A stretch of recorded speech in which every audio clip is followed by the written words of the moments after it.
Иргэн та цалингаас 12 төрлийн татвар давхардуулан ногдгийг та мэддэг болов. За ямар төрлийн татвар ногддог гэвэл 2 сая төгрөг нийтлэг цалин 2 сая төгрөгөөс жишээ болгоод аваад үзье. За ажилтангаас болохоор чинь эдгээр татварууд бол бүгд бол ногддог байгаа.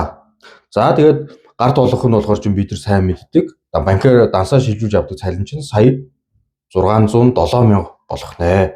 За үүнээс гадна болохоор чинь шууд бус цалинд ямар татвар ногддог чинь худалдаа авалтанд нь болохоор одоо бид нар цахилгаанаа төлье, утасныхаа мөнгийг төлье, интернетийнхаа мөнгийг төлье, ийм худалдаж авъя бүгдэнд нь яах нь нөөт бол шингэсэн байдаг байгаа. Тэгээд шууд усаар нөөт ногддог байгаа.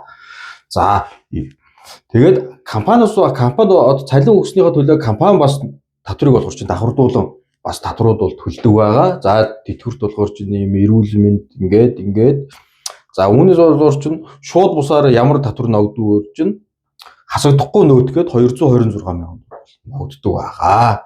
За эдгээр бүх татваруудыг одоо энэ самбар дүүрэн их татваруудыг болохоор чинь нэмэх юм бол яах вэ гэхээр 1,39,700 төгрөг гарч байна. За гарт олох цалин сая 607 мянга.